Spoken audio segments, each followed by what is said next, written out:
Olá!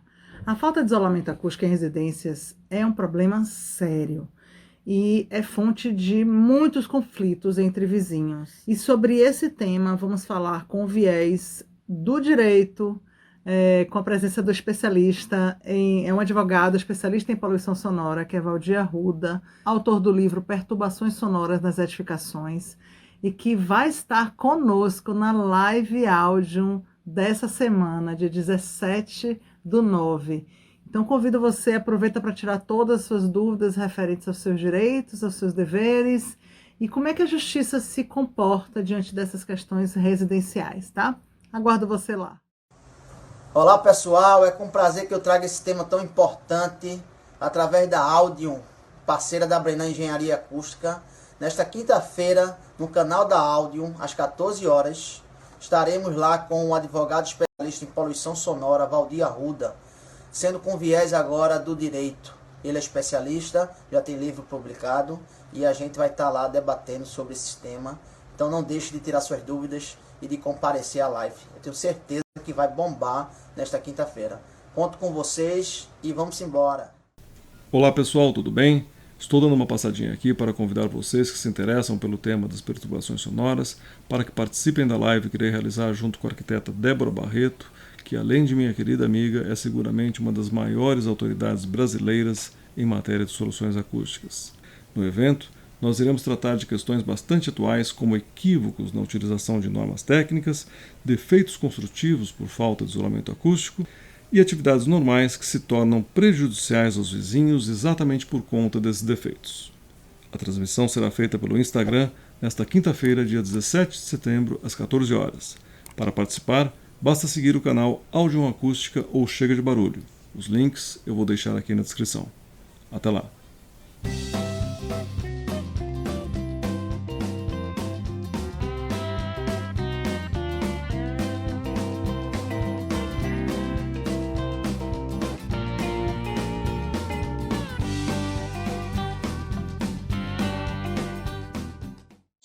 Boa tarde, querido. Como não tá feliz tendo esse momento?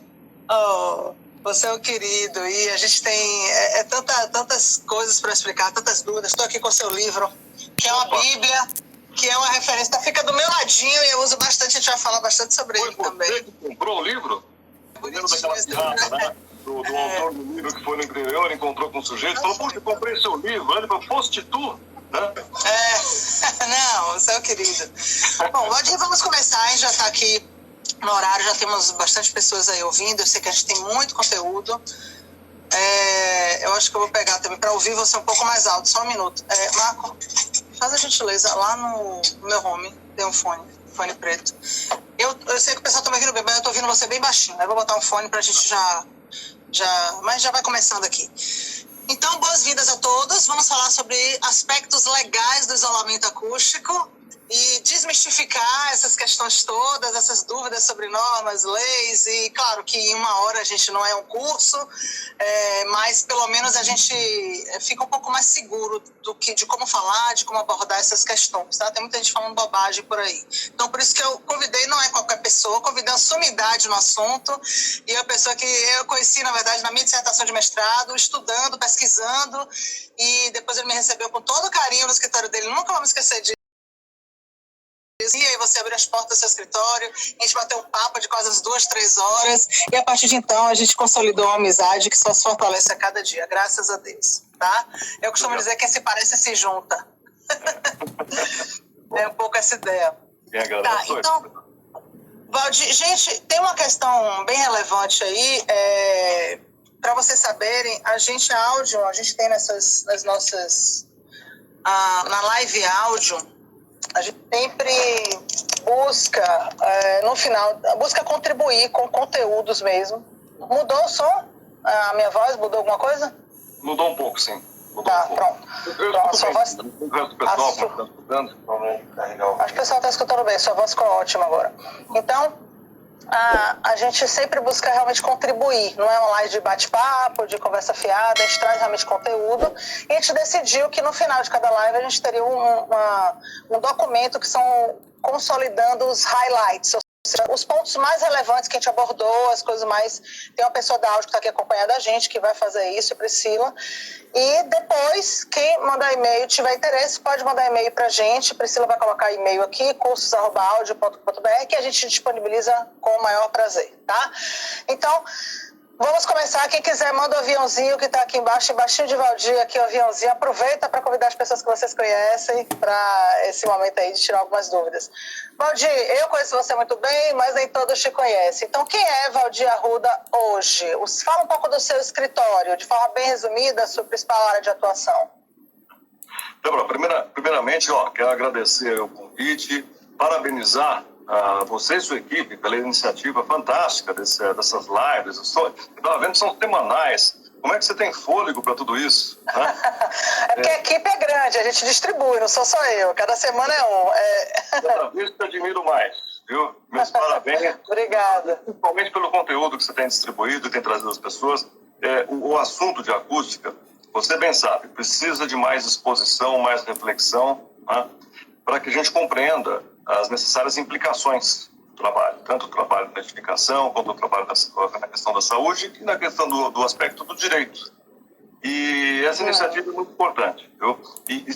Eu me surpreendi, aliás, me surpreendo a cada dia, de ver quantas as pessoas não conhecem sobre aplacamento, absorção acústica, essas questões de o que pode se fazer, né?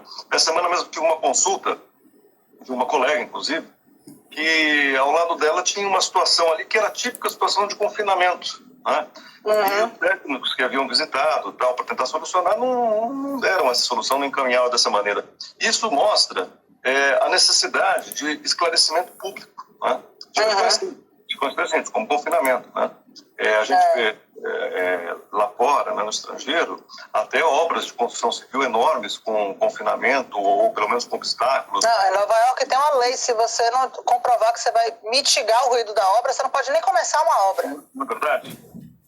Sim, mas fala do seu escritório, não esquece de falar não. Eu sou advogado há 35 anos, me formei em 84, né, me formei em 86. A minha especialidade original era locação. Né? Comecei com locação e até hoje advogo em locação, tenho vários livros publicados. E o meu interesse por barulho sobreveio quando eu adquiri um apartamento no qual eu escutava toda a atividade normal do apartamento de cima.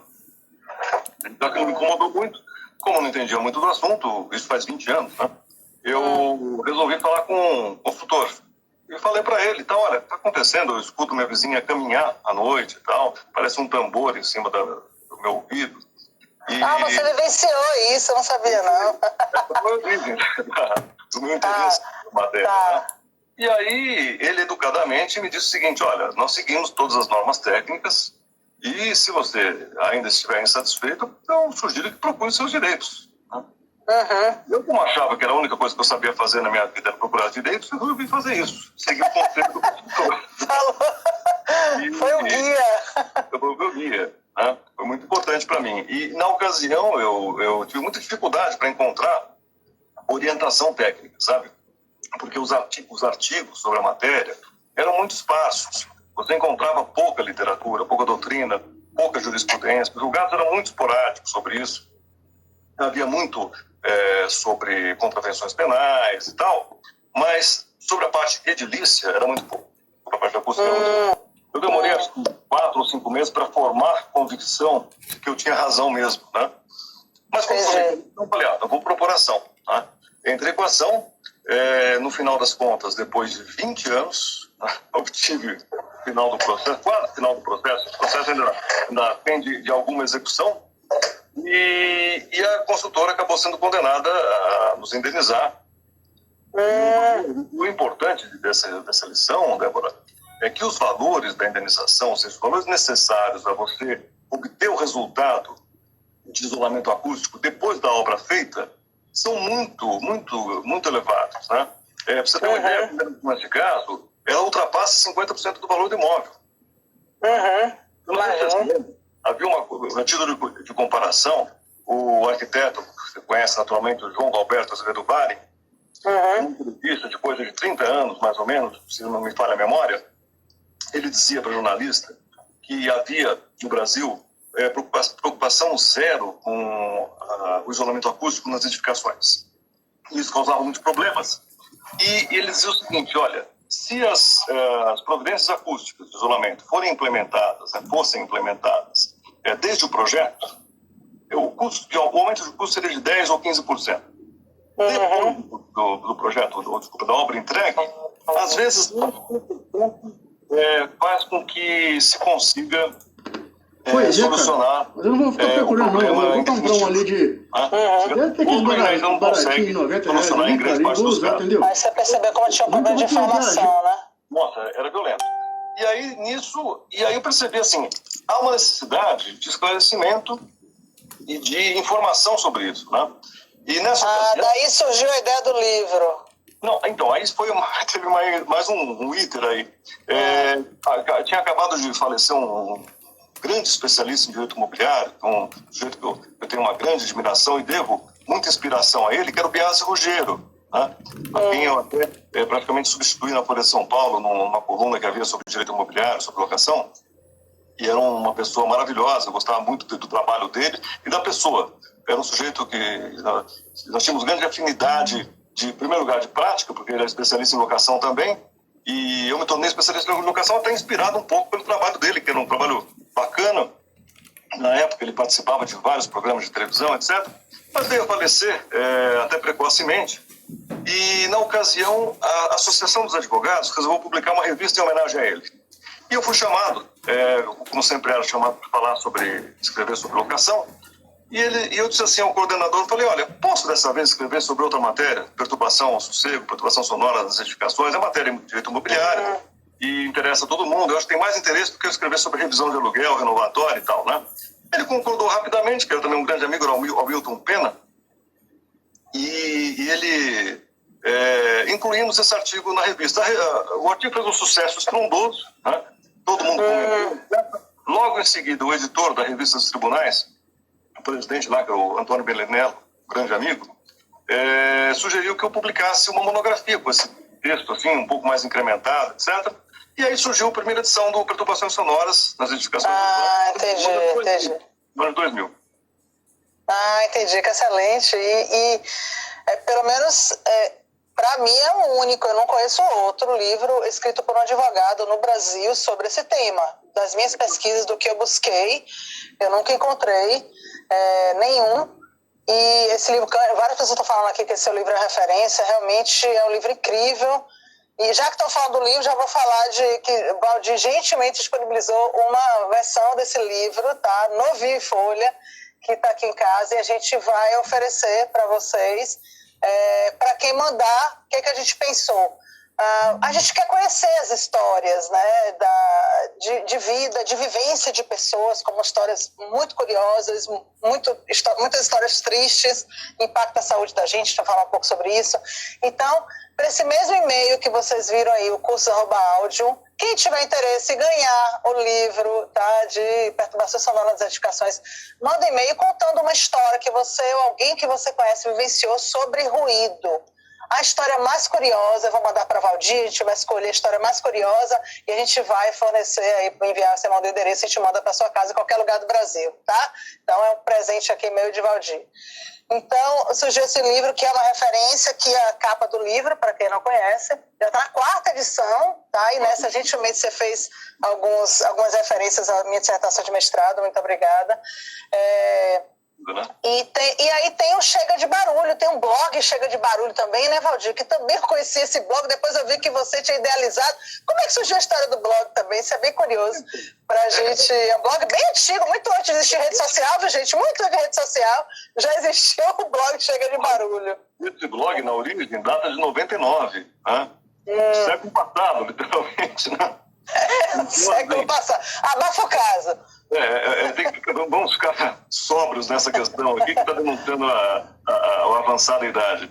Mas surgiu também da necessidade de tentar fornecer aos outros que viviam o mesmo problema que eu estava experimentando na época, a informação. Na época não se usava site, né? Blog não se ouvia nem falar do nome. Então, assim, a gente fez um site pequeno, bem modesto, eu mesmo que acabei fazendo e tal, e juntei os poucos julgados que havia na ocasião E também alguma doutrina, algumas referências até de perícia, de o que fazer. Sabe aquelas coisas básicas para tentar modelar um pouco o entendimento, uma cartilha, né? Mas aí o site começou a ficar bastante robusto, muito alimentado com muitos precedentes, etc., para poder tentar fomentar uma compreensão maior sobre o assunto. Né? E tem histórias de pessoas também que vivenciaram situações, também está lá, tem tudo. Os casos que se noticia hoje, principalmente no YouTube hoje, com os vídeos, né, são casos terríveis, né? Você vê de tudo. E casos curiosos. Por exemplo, esse que você narrou essa semana para nós, com um alto-falante, né?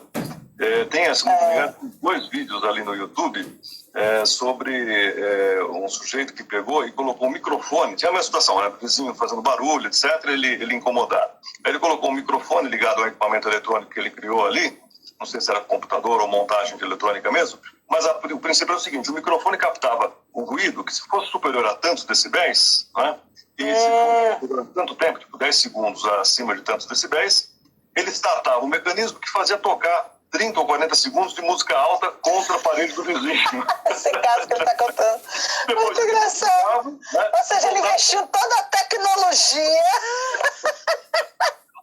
E aí o sujeito, o mecanismo desligava e ficava de plantão de novo, né? Aí o que ele fazia? Eu monto isso daqui, mas como o barulho é muito alto, eu saio de casa.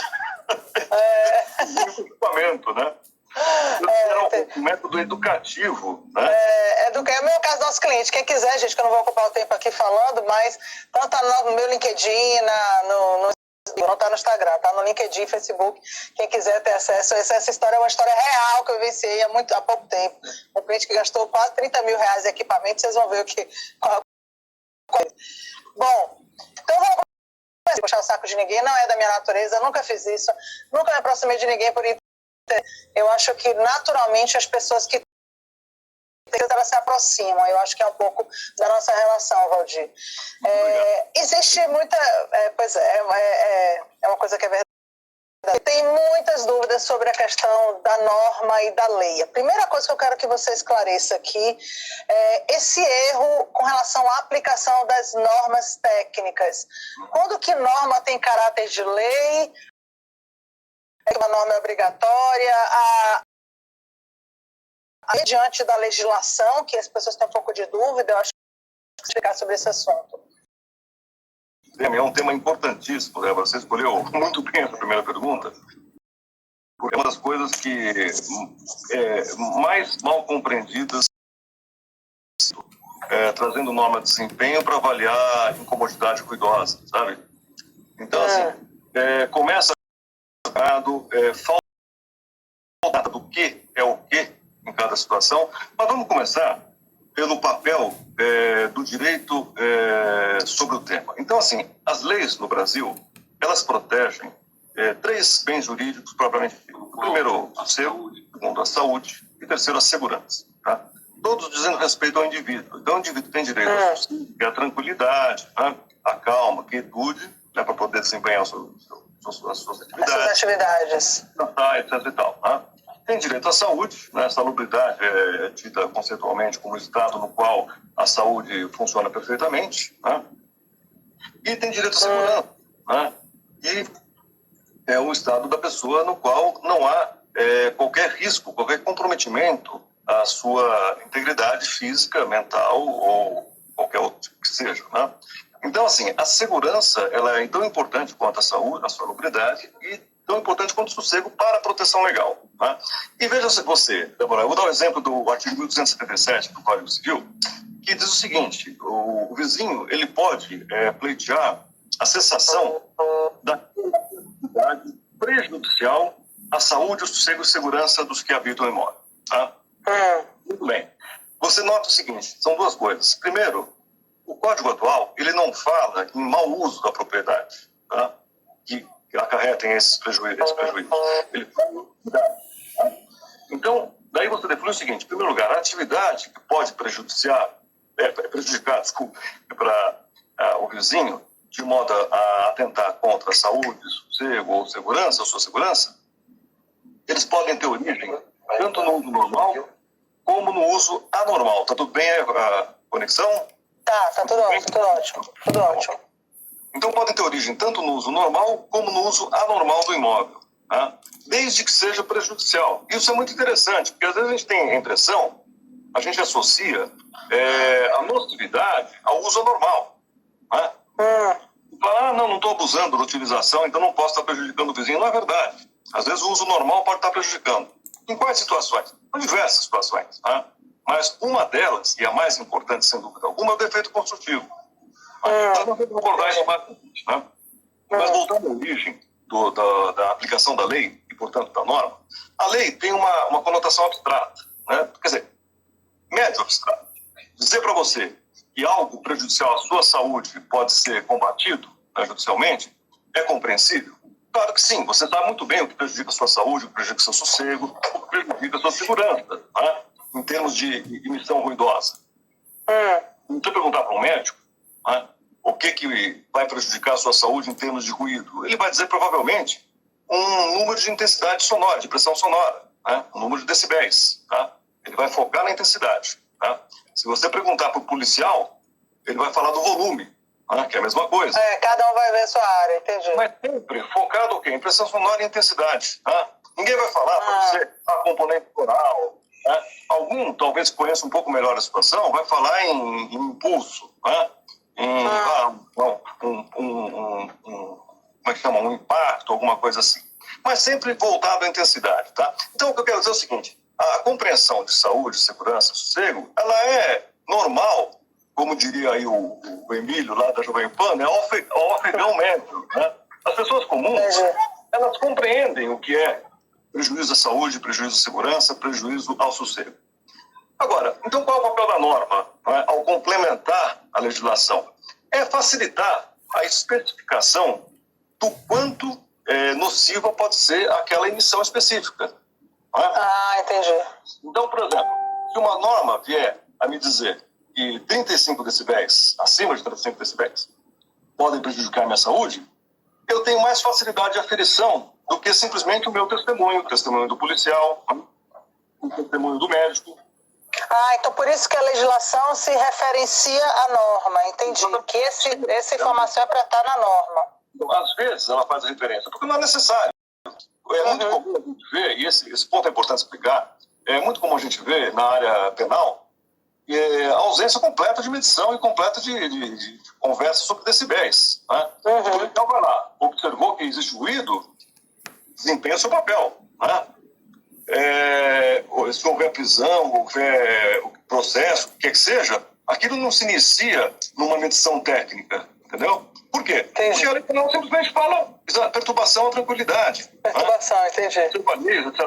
Então é muito simples, a pessoa pode compreender. Agora, facilita numa aplicação de multa administrativa, por exemplo, de um órgão público? Sim, é bom saber que entre tantos decibéis, na calçada ou dentro da minha casa... porque senão fica muito subjetivo, né, Odir? Fica muito subjetivo. Até certo ponto. É aconselhável isso, tá? Mas a ausência disso também não faz aquela falta absurda. Porque você compreende que faz mal, eu compreendo que faz mal. Guardado em proporções, a gente pode entender sem vamos dizer, essa especificidade. Mas ela é sempre bem-vinda, tá? O que pode acontecer é uma complexidade advinda da norma que estaria lá para tornar a coisa mais de melhor compreensão, entendeu? Mais fácil compreensão. A norma tem que vir para me dizer, por exemplo, como dizia a 10.158/2000, né? Diz o seguinte, olha, janela fechada, período noturno, zona estritamente residencial, 30 decibéis. Né? Acho que é o limite mínimo daquela Então, 30 ou 35, tá? Mas já saíram 30. Ela esclarecia com facilidade. Olha, eu sei que é zona residencial, eu sei que está de noite, eu sei que a janela está fechada. Né? Eu olho a tabela, faço as correções lá de 5 decibéis para a janela fechada, 5 decibéis para o período noturno, e tenho baseado no externo, faço compreensão. Novamente, o afegão médio compreende, né? Não tem nessa mão nenhuma técnica alienígena para poder compreender o que está escrito naquela norma técnica sofisticada, né? Então eu compreendo muito bem, sei lá, são 30 decibéis. Se ultrapassar 30 decibéis nessas condições, eu sei que eu tenho direito, né? Eu sei que eu posso assinar o vizinho, etc e tal. Muito bem. Aí a norma funciona bem, né? No entanto, quando ela vem a falar o seguinte, olha, não, você tem que chegar lá, colocar um excitador de laje na laje do vizinho de cima. Entendi. lançar mão de uma equação baseada no decibelímetro XYZ com aferição no Inmetro. Mas, de certa forma, não estimula as pessoas a serem mais profissionais, a gerar um mercado de trabalho para as pessoas também entenderem mais de acústica, mas, de qualquer forma, o Brasil é um país muito grande, né? O que você está falando, Débora, é muito importante, porque assim, eu não estou criticando a norma, tá? Por favor. Pode ser mal compreendido quando eu digo isso. Eu acho a norma de desempenho, por exemplo, uma norma excelente. Tá? Excelente por quê? Porque ela tem um papel importante em ajudar os construtores a observarem critérios que não existiam antes. Tá? Que são critérios de desempenho, de material, de sistema construtivo, etc. Então, como você falou, ajuda a tecnicamente, quem não tem esse conhecimento. Né? Ou quem não tem essa informação. Então, assim, é um padrão que surge com essas normas que auxilia em muito. Então, assim, é elogiável. Eu sou super admirador desse trabalho, é um trabalho difuso. Qualquer um que conheça a norma sabe que é uma coisa que não é brincadeira, né? Mas é uma coisa técnica e serve ao fim específico. O fim de o quê? Ferir o desempenho de materiais e sistemas construtivos. Né? Agora, o que não se pode é confundir isso com um problema de contencioso. Quando eu quero saber se uma construção específica, com seus materiais, né, aferidos com desempenho XYZ, são nocivos, né, a quem está ocupando aquela unidade, né, eu não vou lançar mão de uma norma de desempenho, porque já passou a fase. Entendi. Tá dando spoiler, mas tudo bem, não tem problema. Mas pode continuar, que tá muito bom. Você pode estar atendendo a norma de desempenho e pode continuar nesse raciocínio aí, que tá ótimo. Eu não vou lançar uma norma de desempenho, porque ou deveria ter sido vista antes ou depois. Né? E naquele momento, o que eu preciso saber? Eu preciso saber se o sujeito que está reclamando, está se sentindo incomodado por aquele ruído específico, ele está se sujeitando a uma emissão ruidosa, então, portanto, uma recepção ruidosa superior ao limite legal que aquele sistema deveria aplacar. Não por conta do desempenho, já não me interessa mais o desempenho, se interessa a função. Né? Eu ponho o sujeito na sala, ponho o decibelímetro, né, e verifico. Né? Entendi. Uma simplicidade, não tem que verificar com uma equação alienígena novamente, entendeu? Porque aí, eu não posso furtar ao indivíduo que tem uma norma destinada a ele para a compreensão do que ele pode ou não fazer, do que ele pode ou não ter de direito, né, partindo de uma equação que a ele é incompreensível. Né? Entendi. Se você tentar aplicar desse modelo atual, você não consegue chegar ao do ambiente interno. Né? Aí vai dizer, mas tudo bem, o ambiente interno era previsto pela 1052 nova. 1052. Gente, a 1052 nova não é referida para esse fim, pela lei. Isso que a gente precisa deixar claro agora. Para a norma ser considerada... Está correto eu falar ter caráter de lei? Eu posso falar assim? De certa forma, sim. A norma ter caráter de lei é quando ela é referida na legislação. Então, e a norma que tem... Fale. Porque, veja só, quem faz lei no Brasil? Né? O Executivo passa pelo Legislativo, ou o Legislativo diretamente, né? E depois tem a promulgação do Executivo. Então, assim, quem faz essencialmente é o Legislativo, né? Ou o Executivo com um poder legiferante ali que a Constituição lhe atribui, tá? Mas sempre passando pelo Legislativo para convalidação daquilo, tá? Salvo medidas de urgência, etc. Então, assim, não é a BNT que faz norma legal, tá? Não é o Valdir, não é a Débora, nada disso. Quem faz norma legal é o Legislativo, tá? Senado, etc. Então, muito bem. Quando eu edito uma norma, qual a finalidade da norma? A norma é prevista no ordenamento. Né? Para quê? Para especificação, para dar uma maior concretude ao objeto da norma, a definição da norma. Então, quando a norma fala em atentado à saúde, eu posso compreender muito bem o que é, mas pode haver uma certa dúvida. O que você falou, a subjetividade. Então, tá bom, então vamos procurar, observando os estudos médicos, observando os estudos físicos, né, de acústica e tal, tentar entender o que faz o quê? Simplesmente uma coisa, não é se é boa a construção, se é ruim, se é desejável ou não, se é útil ou não é útil, se é bacana ou não é bacana, se é atentatória à saúde da pessoa. É o único critério que a lei exige, que ela impõe. E ela não quer saber se, não, eu devo impor esse rigor ou não devo. A lei já impôs o rigor. Ela já falou que o técnico só tem que dizer, eu só tento para dizer o seguinte, não, para a compreensão correta do fenômeno acústico, as frequências, porque cada frequência tem um efeito, tem uma penetração, tudo isso está correto. Né? Mas isso adquire uma complexidade que é impraticável no dia a dia. Né? Quanto que você pode acelerar o seu automóvel, né, na estrada? Né? Você vai dizer, olha, o que a placa diz, 80 km, 100, eu posso acelerar 100. É muito fácil. Tudo com uma intensidade sonora tem que ser a mesma coisa. Então, vai ter uma variação pequena em algumas situações, noite, dia, sim, o ruído de fundo é diferente. Né? Eu tenho que considerar isso. Né? Janela fechada, janela aberta, sim, eu tenho obstáculo. Alguma coisa. Agora, olha, gente, vamos considerar as bandas, né? Vamos fazer uma equação X baseada, inclusive, na ISO, né? Não, essa norma ficou bem técnica. Na verdade, a gente, para fechar aquele meu raciocínio da parte da norma, para a gente considerar uma norma como caráter de lei, é quando ela é referenciada ou aferida, como você falou, na legislação. E algumas pessoas estão perguntando sobre a norma. Essa norma que é citada na legislação é a 10.151, não é isso? 10.151, contemporânea à resolução do CONAMA. Né? Isso, contemporânea à resolução. Então vamos lembrar que quando a norma referencia uma lei, ou a lei referencia uma norma, ela está referenciando aquela norma publicada naquela data. Uma vez que a norma é revisada, fala sobre isso. Porque é o mesmo número da norma, então ela se atualiza. Eu entendo que as pessoas fazem isso, os normatistas fazem isso, com a melhor das intenções, né? Porque querem evoluir a norma, querem deixar a norma mais aprimorada, mas isso não funciona. A norma em si, ela não pode ter conteúdo vinculante da sociedade. Por quê? O que tem conteúdo vinculante é a lei. Tá?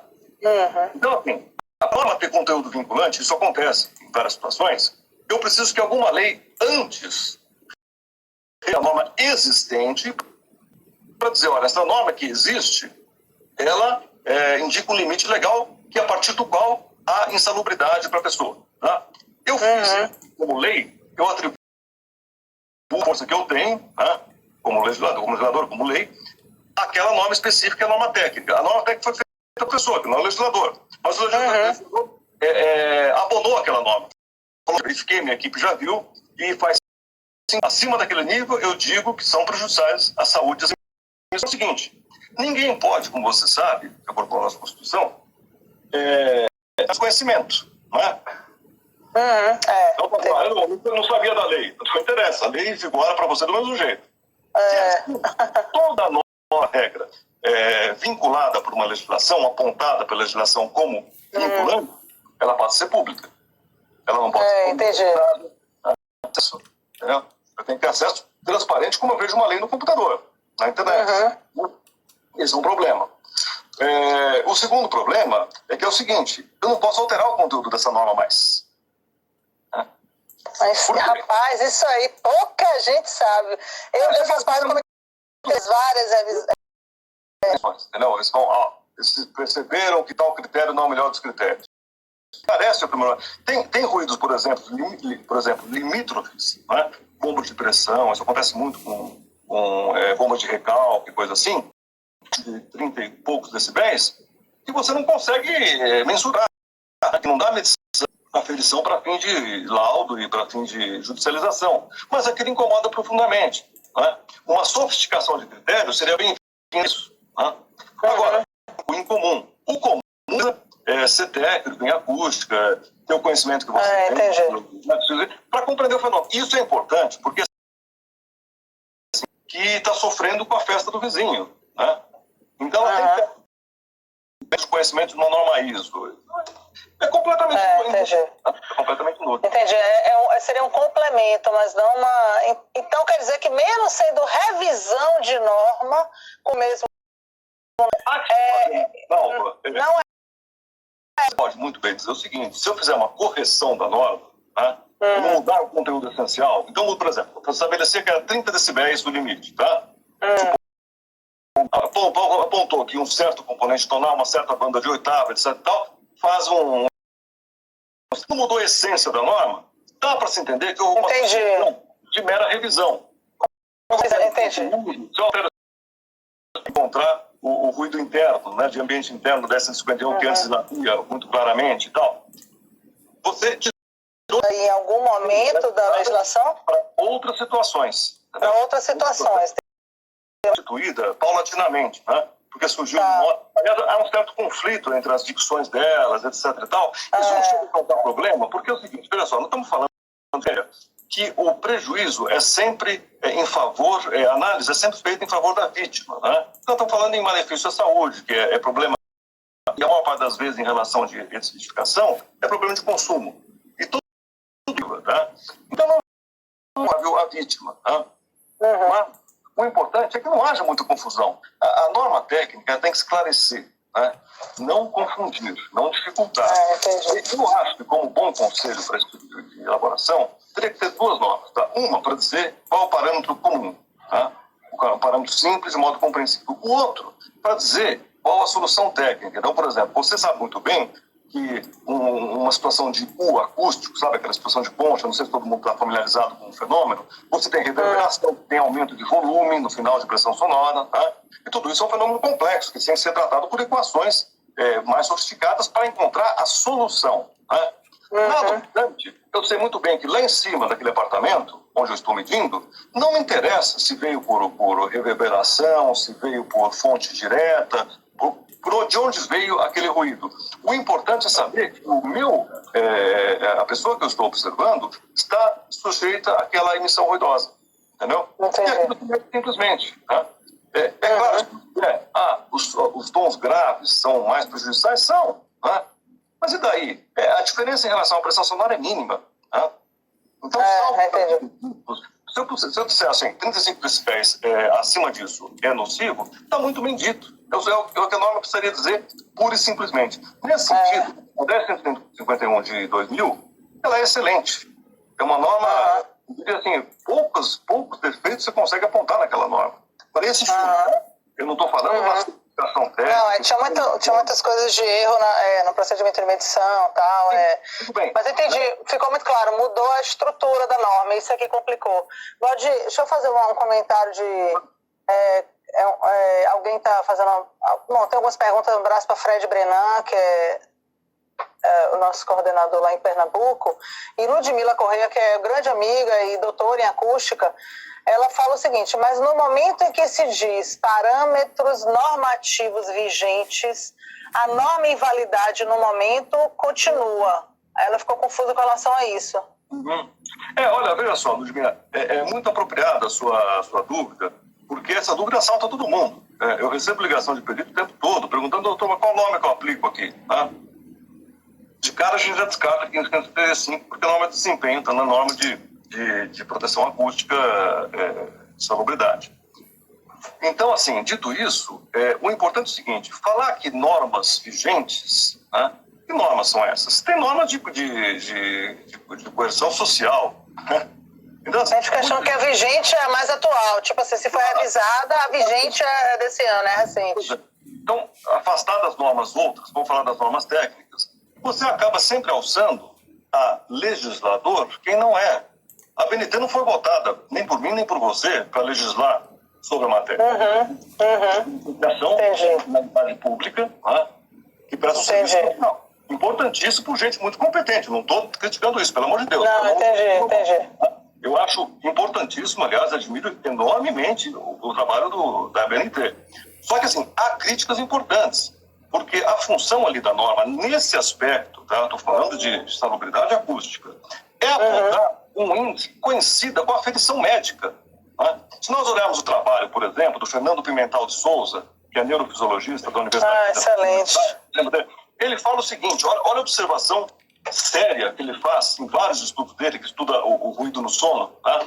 Eu não sei se vocês se lembram, todos aqui estão familiarizados com esse conceito. Durante a noite, a gente passa por ciclos, né, do sono, nos quais você tem desde a fase de vigília, que é a fase beta, depois você vai para alfa, que é profundo, um pouco de descanso, depois vai para teta, que você já não tem consciência, e delta, que é o sono profundo. O sono profundo é aquele sono REM, e você tem os sonhos, etc. E tal. Nessa fase de sono profundo e sono teta, você tem as maiores fases de anabolismo, que é a recuperação orgânica, tá? Estou ficando isso para poder chegar na conclusão dos decibéis.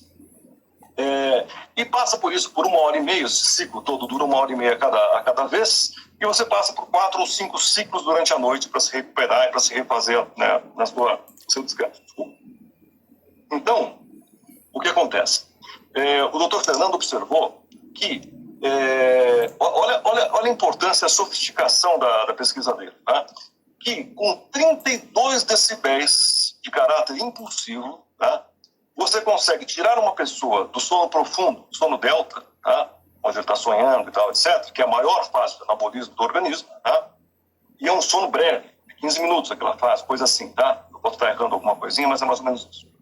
Sai daquela fase, superficializa o sono, entra em teta, tá? Que é uma fase menos anabólica, menos recuperadora, tá? E menos restauradora do organismo. Muito bem, nessa fase, o organismo vai lutando contra o barulho, tá? Que está tirando ele da profundidade. Passa a fase, ele vai voltar a fazer o ciclo outra vez. Tá? E não entrou na fase profunda porque estamos supondo, na experiência dele, um ruído constante, um ruído de impulso mais ou menos repetido. Tá? Então, o sujeito chega lá e fica a noite inteira exposto àquele ruído, que acontece em muitos locais da cidade, tá? E não aprofunda o sono. Então, a gente chama de fenômeno da superficialização do sono. Olha a importância disso. Esse nome é legal, superficialização. Eu falo muito que você dorme 10 horas e parece que dormiu 3, 4, que acordou com sono. Não só parece... Superficialização do sono. Você não se recupera. Procure esse nome, Fernando Pimentel de Souza. Tá? Sujeito brilhante. Eu pesquisei muito ele na minha dissertação na época do mestrado. Meu estudo de mestrado foi impacto sonoro na saúde das pessoas. Então, tudo o que tinha relacionado à saúde eu estudei. Muito então, bom. Mostra para nós a base na qual a norma deveria se pautar, entendeu? Ela tem que se pautar nas constatações de saúde, porque a lei quer saber o que atenta, o que prejudica. A lei fala claramente, prejuízo à saúde. Tá? O que a norma tem que saber? Quantos decibéis, tá, fazem com que haja o início do prejuízo à saúde, ao sossego e à segurança. E é isso que precisa saber. O resto são coisas importantes, mas para outros fins, não para isso. Por exemplo, norma de desempenho. É importante saber como é que eu chego àquele desempenho do material. Claro, para o fim de atender a salubridade, é óbvio. Mas não é isso que eu vou fazer na hora de aferir se aquele ambiente está saudável, entendeu? Entendi. São variações diferentes. E eu posso dizer também que se existe uma norma técnica e você está consciente de que ela existe, você não segue, você está consciente de algum resultado lesivo que pode acontecer, no caso, a norma de desempenho. Então, você está consciente do resultado lesivo. Eu já vi um advogado falar dessa forma, mas eu não sei se isso realmente está correto a gente falar assim. É como se você estivesse consciente de que você pode prejudicar de alguma forma a qualidade do... Porque existe a norma técnica de orientação, inclusive a questão de incêndio, tudo isso. Claro, essas normas são extremamente importantes, como você falou, para orientação. Né? Eu sei o que experimentadamente para as pessoas espertas no assunto, né, se verificou. Então, o técnico sofisticado de acústica, ele é capaz de entender coisas que eu, construtor, não compreendo. Né? E aí ele forma uma regra de oração para me facilitar a aplicação daquela laje, a confecção daquela laje na parede, do que você chama de desacoplamento, o famoso desacoplamento. Desacoplamento. Né? As pessoas não sabem nem o que é isso, né, em matéria de construção, etc. Aí você não desacopla, você tem transmissões absurdas de andares para andares, etc. 2, 3 andares acima, 2, 3 andares abaixo. Né? Então, assim, isso é muito útil, é muito importante, mas como legislação, como aplicação de direito, a gente tem que buscar o quê? O que é prejudicial à saúde, sossego e segurança. E é isso que a norma tem que definir, se for definir. Também, se não quiser definir, não tem problema também, não? O que não pode é ficar atrapalhando, né, através de reduções complexas, né, manutenção de norma. Isso é péssimo. Se eu for fazer uma revisão, tudo bem. Se eu for fazer uma atualização que vá mudar o conteúdo, eu preciso dar outro nome para a norma. Né, e esperar que ela seja impedida por alguma lei para ter força vinculante. E a força vinculante ela é boa e é ruim, porque também me impede de explorar a norma enquanto documento, entendeu? Eu tenho acesso a ela, não posso mais. Né? Entendi. É uma norma que ela está sendo apontada pela lei como definidora daquele conceito. Tá? Entendi. Então, esse é um problema grave. Quanto conteúdo vocês estão vendo? Eu estou com o livro aqui de Valdir que eu mostrei para vocês, e tem um trechinho que eu separei aqui justamente sobre isso que ele falou, na parte de saúde, que na verdade, é um trechinho bem pequeno que está no livro que você tirou da parte do Direito de Construir, de L. Lopes Meirelles, a referência que você deu. E ele fala assim, tanto ofende a saúde do vizinho, o que mantém em seu quintal água empassada, propiciadora da proliferação de pernilongos, como que produz a sua oficina o que produz em sua oficina ruídos enervantes ou emanações tóxicas, corrosivas ou mal cheirosas. É como eu costumo dizer, o silêncio é uma outra forma de ar puro. Então, assim como a gente se protege desse ruído, dessa poluição aérea, no sentido dos cheiros, dos perigos para a nossa saúde, o silêncio, da mesma forma, a gente só não enxerga, gente, mas muito, e por isso que é considerada a poluição mais perigosa do mundo, porque a gente não se protege muitas vezes. Esse é o grande risco. A gente acha que muitas pessoas estão acostumadas, adaptadas, mas nosso sistema nervoso, ele nunca se acostuma. Então, nossa, como passou rápido, Valdir, acho que a gente vai ter que encerrar e abrir de novo essa live, viu? Porque eu não consegui responder as perguntas aqui e não dá para cortar você, porque é tanto assunto interessante. E, gente, se vocês quiserem, a gente pode, Valdir, eu te perguntar para ele se fosse possível, a gente pode terminar e abrir a live para mais uns 15, 20 minutinhos e a gente encerrar com as perguntas de vocês, tá? Então, seguindo no tema, então, a acústica... Claro que a norma de desempenho fez com que a acústica se desenvolvesse muito no Brasil. A gente pode dizer que é um divisor de águas. A área de acústica, eu sei que tem muitos consultores assistindo também essa live, a área de acústica realmente é uma transformação, assim, em termos desse conhecimento chegar ao público, consumidor final, em termos do incorporador parar para pensar, poxa, eu preciso pensar em acústica em uma edificação residencial, mas não é só no teatro, no cinema, no estúdio, não. Eu preciso também me preocupar com essa questão.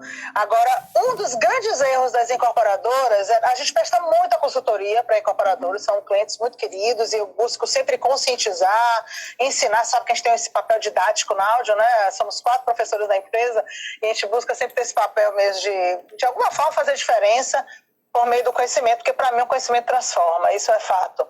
Então a gente sempre fala das outras normas, e aí o que eu queria que você falasse que esse erro, a gente comenta assim, o fato de você estar atendendo o mínimo da norma de desempenho não quer dizer que você esteja atendendo, vai atender a outras normas, que você está proporcionando ambientes saudáveis. E aí, normalmente, o pessoal fala vista grossa, ou sim, mas eu quero atender a norma, que é como se fosse a minha obrigação atender a norma de desempenho.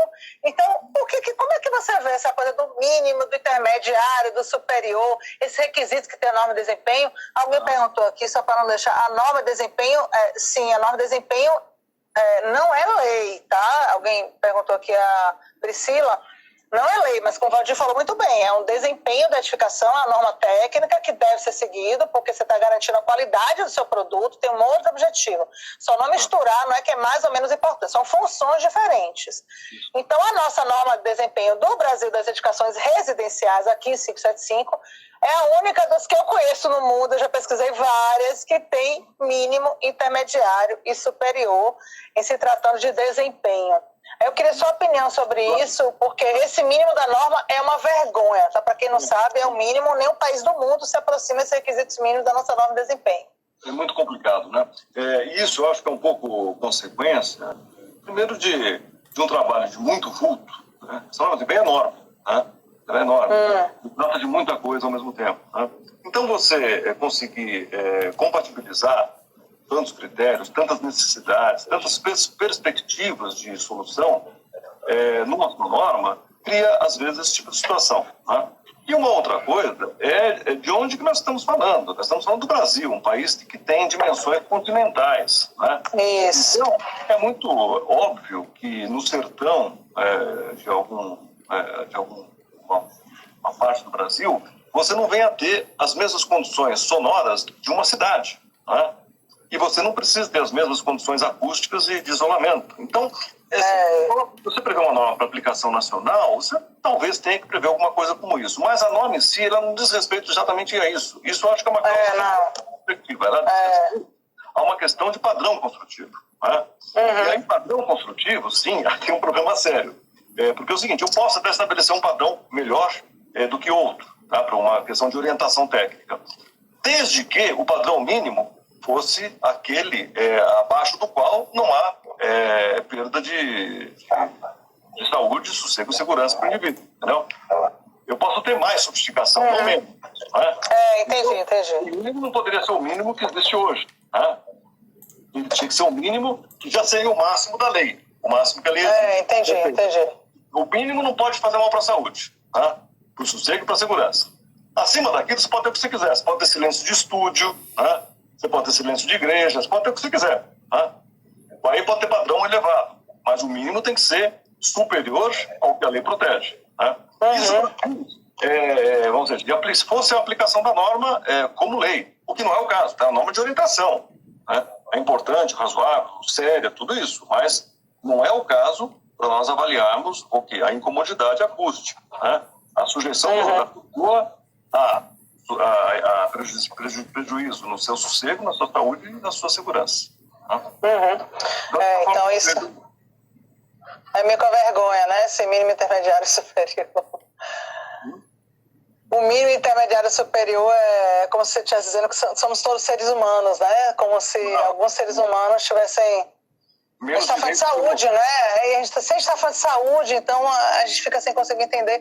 Mas, na verdade, eu compreendo que trata-se de um processo de transição. A primeira norma no Brasil que trata do assunto, a gente participou também de diversas reuniões desse comitê, são muitos interesses envolvidos, e a gente achou que já foi um salto muito grande ter uma norma que abordasse essa questão do desempenho das edificações residenciais. Então, a gente entendeu esse processo, esses requisitos mínimos como uma fase de transição. Apesar de que na revisão da norma agora, acredito que vai ser mantido.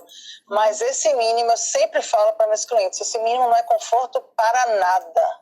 Tá? Esse mínimo, você continua ouvindo a arrastar de cadeira, você continua ouvindo a descarga, você continua ouvindo várias, agora...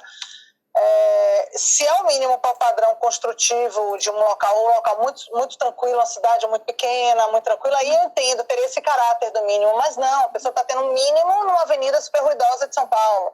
Então, enfim, é uma questão que tem se complicado muito.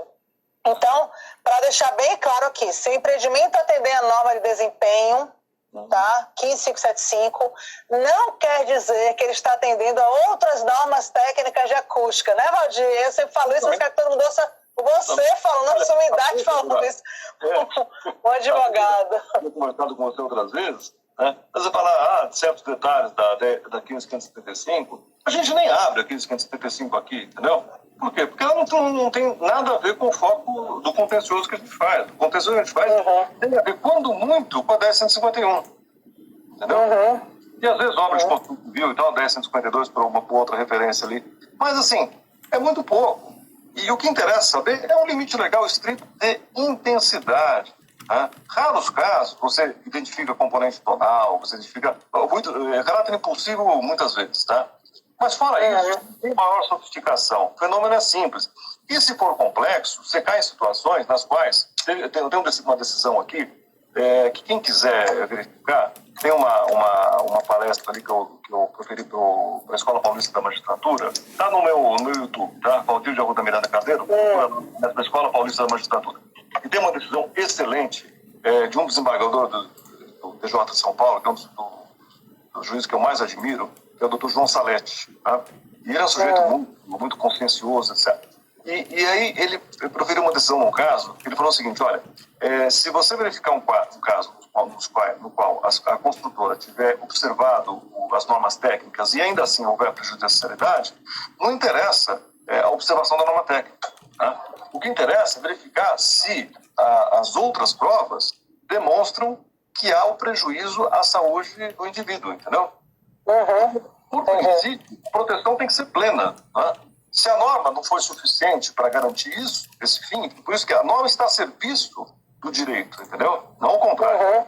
Então, a norma tem com mais facilidade. Eu deveria acessar a proteção que a lei me defere a partir da norma com mais facilidade do que o contrário, entendeu? Então, esse julgado é muito esclarecedor, esse voto não julgado, é um voto do Dr. João Salete, é muito esclarecedor, que confronta essa situação. Eu tenho uma norma técnica atendida e a realidade dos fatos dizendo o contrário, né? Que aquele ambiente continua insalubre. Né? Referência, veja nessa exposição que está aí no YouTube. Tá? Mas, que ótimo. Vai ficar o dia inteiro aqui falando sobre isso. Né? Muito bom isso aí. Na Audi a gente realmente sempre instrui os clientes e fala de uma série de questões da importância das outras normas, inclusive que a norma de desempenho ela trata a área comum bota tudo no meu pacote. Então, assim, academia é igual a salão de festas, que é igual a brinquedoteca, porque tudo é área comum de condomínio. É igual ao cinema, mas a gente sabe que o cinema e numa academia é um problema crítico. Realmente, de 5 anos para cá, um dos maiores problemas que tem acontecido em edificações residenciais, essas academias de condomínio, você solta peso, às vezes 6 andares em cima, você escuta. Não precisa a academia estar em cima, a academia embaixo, ela transmite por conexão rígida. Então, nesses problemas, daqui a pouco o Instagram vai... Na verdade, assim, eu vou fechar agora essa live para não cortar a nossa fala, e entra de novo, a Evaldinha entra de novo, e a gente continua, que a gente vai responder as perguntas práticas, inclusive o Marcelo Vale, né, sobre o local da medição, e fazer algumas questões agora, situações reais, eu estou com problema, qual o melhor caminho, qual o melhor direcionamento, eu vou fazer algumas questões, eu sempre faço aquelas perguntas surpresas, Valdir, que eu não boto no roteiro, e que eu faço no surpresa, que são situações reais que eu estou vivenciando. Então, o cliente pergunta para mim, eu já pergunto para você, e aí a gente, mais uns 15 minutos, a gente conclui a live, tá, gente? Eu vou encerrar e já entro de novo. Perfeito. Até já. O vizinho despede um outro direito que eu possa procurar, porque ele está tranquilo, que ele está atendendo ao nosso desempenho. Eu, moradora, o que eu devo fazer nessa situação? Já que ele está atendendo ao nosso desempenho, qual o melhor caminho? É através do condomínio, juntar várias pessoas, ou eu sozinha, questionar, mandar e-mail para quem me vendeu o apartamento, que às vezes é imobiliária, é outra pessoa envolvida, né? Então você tem construtora, você tem imobiliária. O que você pode falar sobre isso?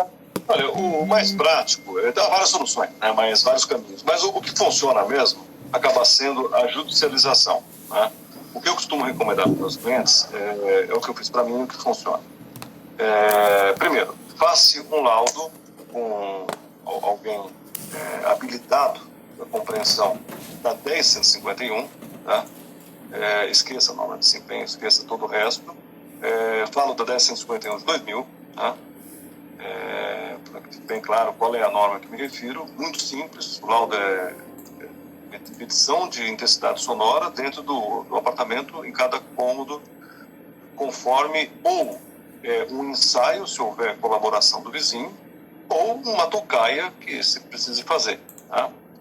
Da 1051 de anterior, de 2000, tá? Que é suficientemente, assim, clara e sucede naquilo que precisa suceder anterior, que era referida. Né? Então, não houve modificação substancial que a invalidasse. Né? Então, assim, eu ia falar aquele rigor que a gente aplica quanto à referência legal da norma pode ser atenuado quando você tem uma revisão. Né? Então, é por isso que eu falo da 1051 de 2000.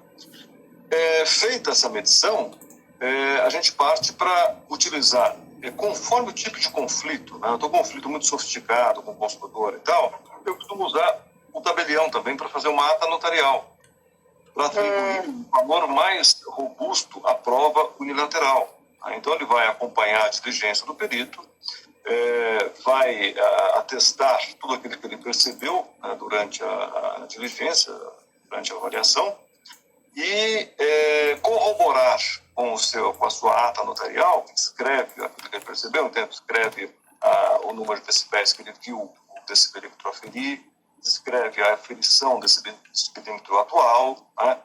Descreve a apresentação de documentos por parte das partes, etc., presentes, né? E com isso ele corrobora um certo número de informações que o laudo vai fazer constar. Tá? Isso ajuda muito, por exemplo, na obtenção de uma liminar, quando for o caso. A partir disso... Mas de vizinho com vizinho ou de vizinho para condomínio? Ambas as situações, ambas as situações. Né? Você tem casos nos quais o réu pode ser a construtora, né? Por obrigação decorrente do artigo 618 do Código Civil, do Direito de Construção. Isso que Sabrina Gonzaga escreveu muito bem aqui. Muitos compradores acabam processando as construtoras por entregarem o imóvel com defeito da construção. A gente pode chamar a falta de isolamento acústico como um defeito construtivo. Um defeito, né? Porque a construção deve prover, por força do 618, um estado de segurança, que é o estado no qual o indivíduo ele tem a sua integridade protegida. Né? E parte disso. Então, assim, a primeira ação que se pensa é contra a construtora, que é o responsável mais idôneo, mais capaz e mais culpado pelo problema, né? E depois disso, apesar disso, você tem o vizinho como corresponsável em um certo grau. E aí qual é a corresponsabilidade dele? É a corresponsabilidade de quem adquire alguma coisa com defeito, né? Então, por exemplo, eu adquiri um automóvel 0 km, mas que veio sem escapamento, tá? Sem silenciador. Então ele faz barulho. Eu sou legítimo proprietário desse por Mercedes-Benz, etc. Mas eu não posso sair com ele na rua, porque ele vai fazer barulho, a polícia vai recolher o meu automóvel, né? Entendi. Então, o que eu preciso fazer? Eu preciso antes arrumar um silenciador para poder usar plenamente. Então, o vizinho ele é responsável na medida em que ele prejudique o outro vizinho, né, com a utilização dele, apesar de normal. E esse é o grande problema do defeito construtivo, Débora, que faz com que a utilização normal da propriedade, então eu uso o imóvel para tarefas do dia a dia, tarefas para as quais o imóvel se supõe estar preparado, né, e com isso ainda prejudica o vizinho. Entendi. Então, numa situação normal, arrastando a cadeira para sentar para comer na minha mesa. Uma coisa simples. Alto estrondo no andar de baixo. Então, assim, a construção não pode ter esse tipo de situação, né? Agora, além da construtora, que vai sofrer o processo, vai responder por isso, e provavelmente no final das contas vai acabar corrigindo o problema ou indenizando, enquanto isso não for solucionado, o vizinho é responsável por não praticar esses atos que prejudicam, embora normais, né? Entendi. Então, mesmo tendo um problema construtivo, o vizinho, de certa forma, ele pode tentar, nesse período em que a ação não finaliza, tentar arrastar com mais cuidado, tentar... Então, assim, entendi. Tentar botar aquele feltro, aquela coisa, aquela proteção. Então, a gente tem muita gente acha que também só a construtora que é responsável, não tem nada que eu possa fazer. Cada um pode fazer a sua parte também. Entendi. Débora, tem situações graves em relação ao condomínio, né?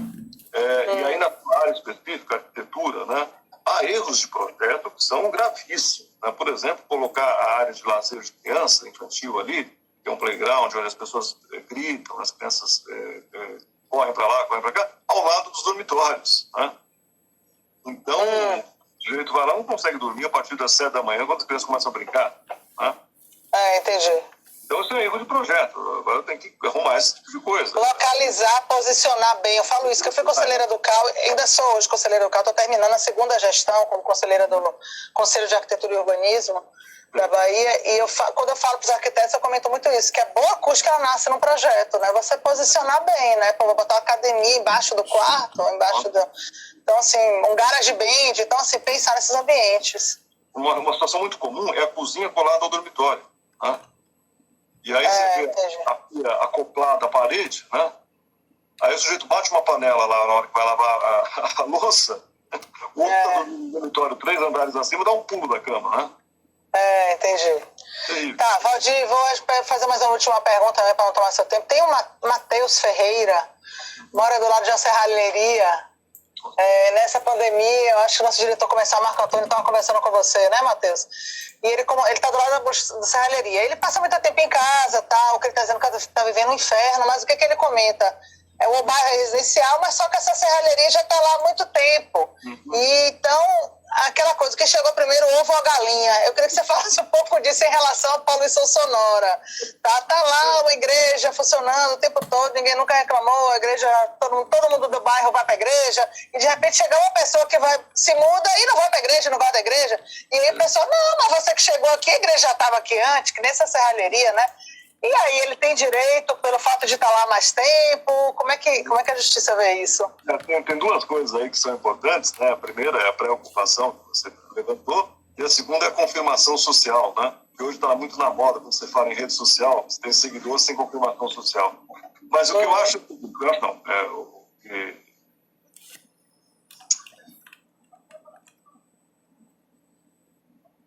Inverteu a câmera, Valdir. Aí, pronto. A pré-ocupação, ela nada altera o direito de quem está protegido, tá? Então, eu posso ter chegado lá há 1000 anos, tá? E eu não tenho mais direito do que qualquer vizinho que possa ter chegado ontem, tá?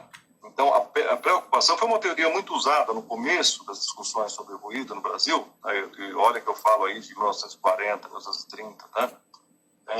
Quando a a partir do Código Civil, começou a se discutir sobre isso, o artigo 554 do antigo Código de 1916. E aí surgiu a teoria aparentemente razoável, né? Mas daí se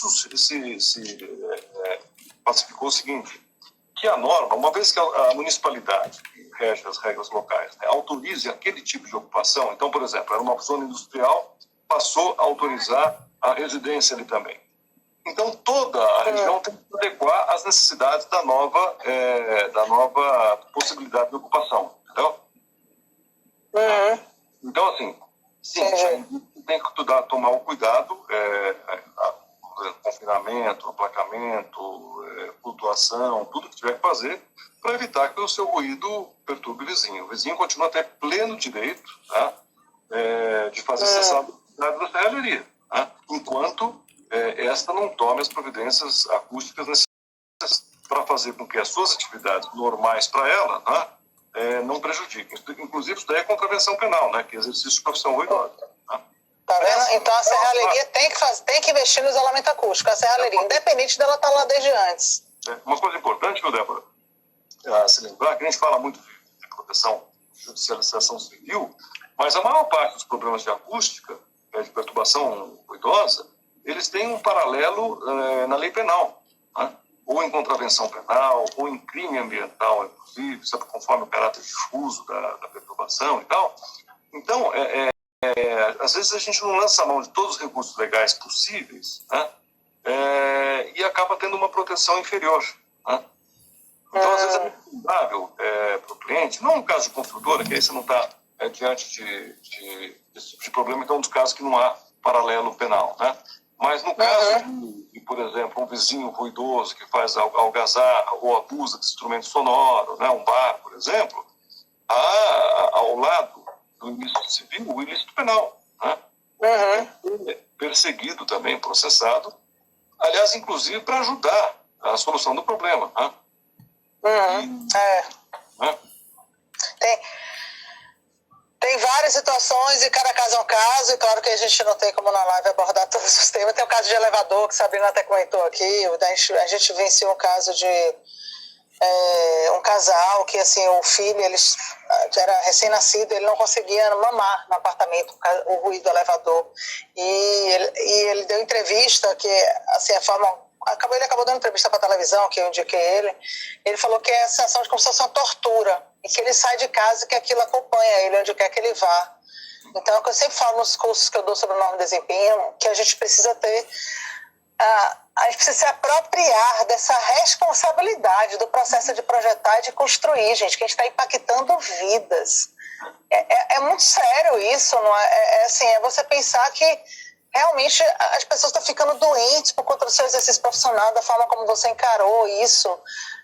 Então, uma forma de ver as coisas que muda tudo, porque você para de olhar só para o seu umbigo e começa a ter uma preocupação para a sociedade como um todo, né? É o papel do próprio cidadão, né? A gente ter isso.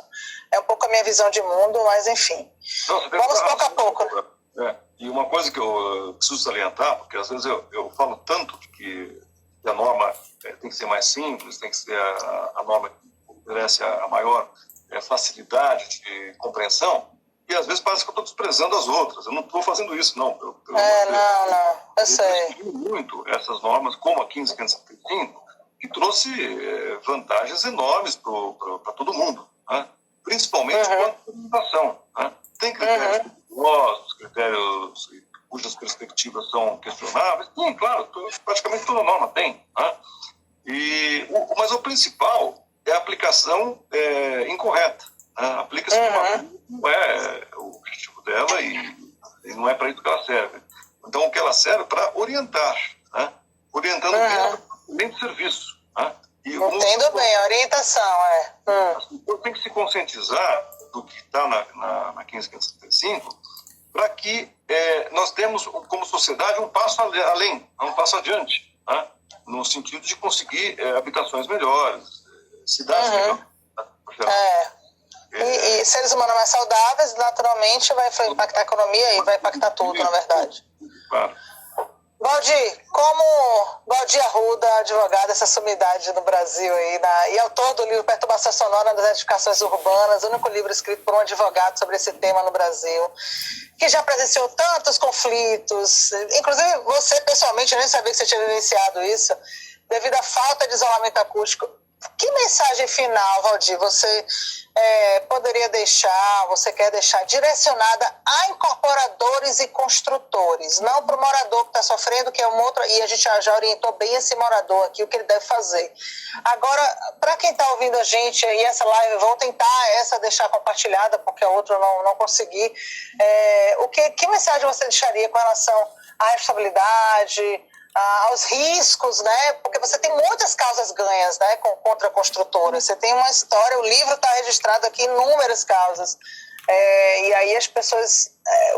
que risco que eles têm? Que mensagem você pode deixar? Para que as pessoas possam se conscientizar um pouco mais, né?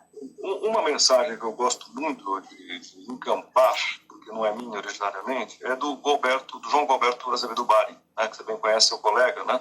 Foi. USP, ele foi diretor de PT durante muito tempo e tal. Eu comecei na BNT, ele estava como coordenador, quando eu comecei a participar das reuniões da BNT.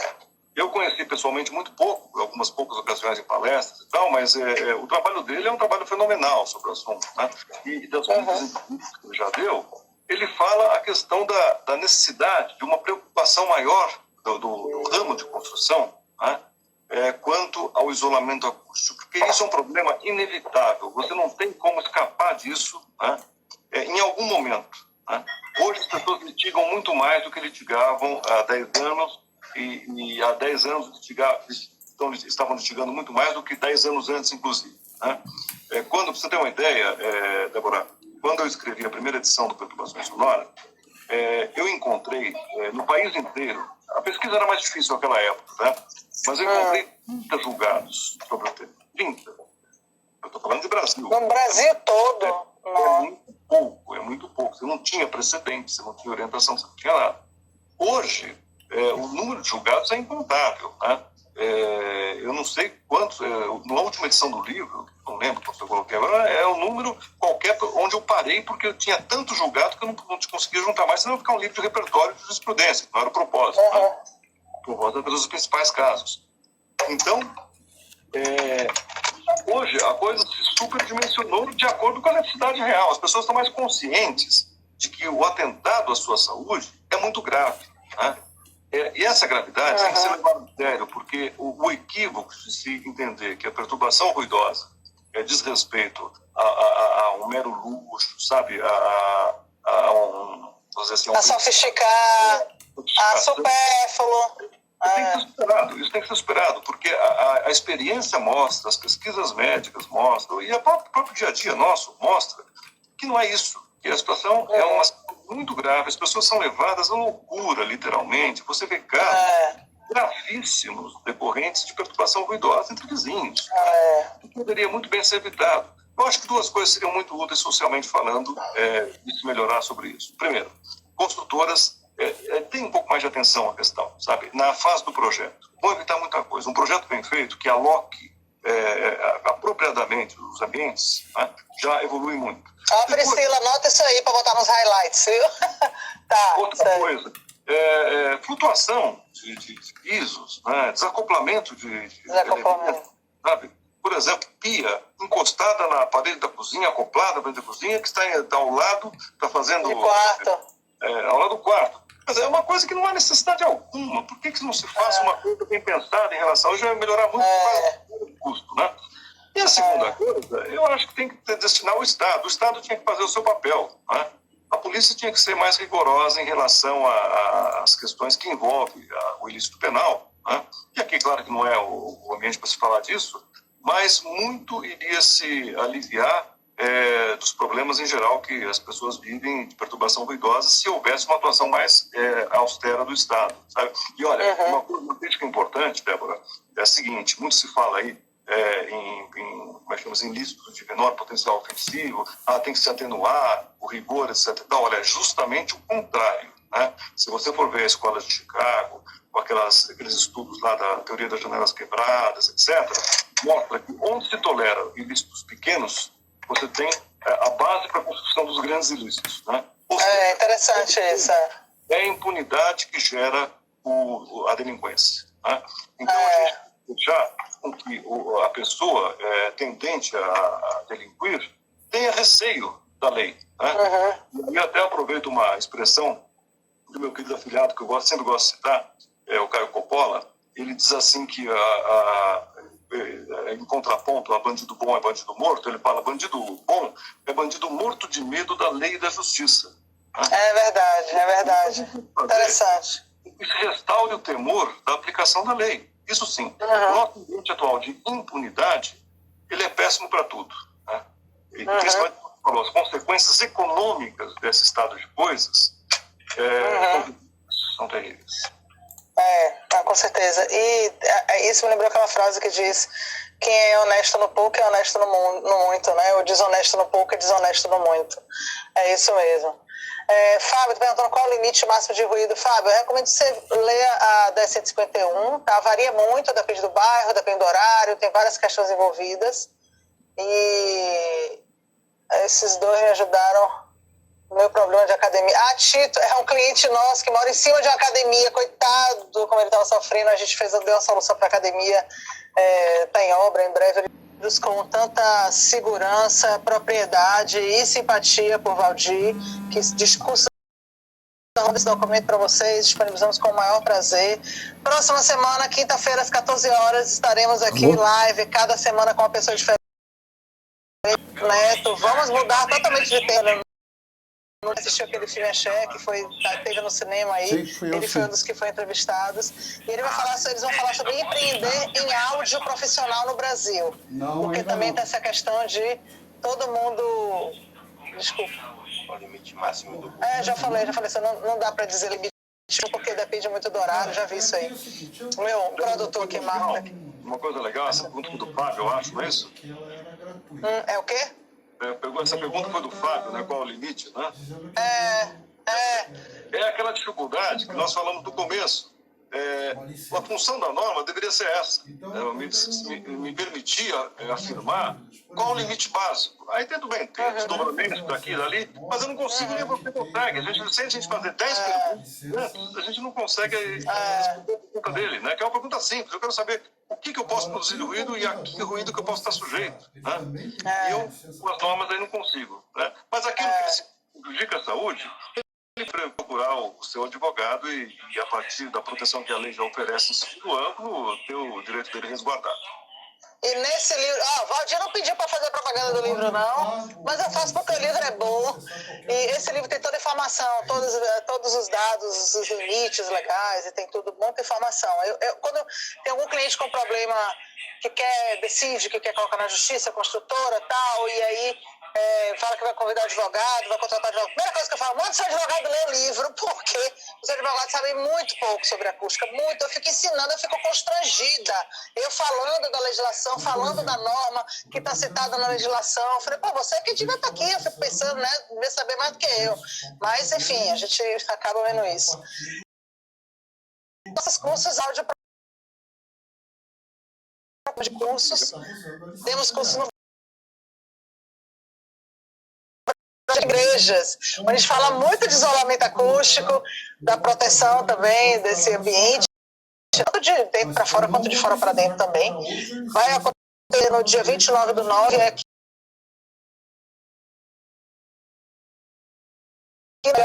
O melhor case, né, caso, como a gente brinca aqui, sobre acústica, para poder a gente dar de presente esse livro. Todo mundo falando aqui que seu livro é ouro, que é extremamente rico, e é verdade, você faz a diferença mesmo no Brasil. E o que falar, né, Valdir? Não tem nem o que dizer. Falar obrigado é muito pouco, pela sua gentileza, pelo seu carinho, por dispor do seu tempo e transmitir conhecimento com tanto prazer. A gente percebe como você gosta, você é profissional. Eu acho, pensa nisso aí como complemento da carreira permanente, ou quando você cansar um pouco desse dia a dia aí, porque realmente você tem esse conhecimento, não pode. Agradeço, sou eu. Para mim é uma grande honra estar com você. Você que é a autoridade no assunto máxima do país. Viu? Tá, um grande abraço. Vou tentar deixar essa live, vamos ver se agora ele consegue, né? Pelo menos a segunda live. Christian, professor aqui do curso de Acústica. Que tá muito legal, graças a Deus. Claudinho, um grande abraço, viu? E qualquer dúvida, estamos em contato. Exatamente. E quando os highlights dessa live ficar pronta, eu mando para você ter isso também, disponibilizar para quem você quiser, certo? Grande abraço. Um abraço. Tchau, gente. Até semana que vem. Só um momento. Tchau, pessoal.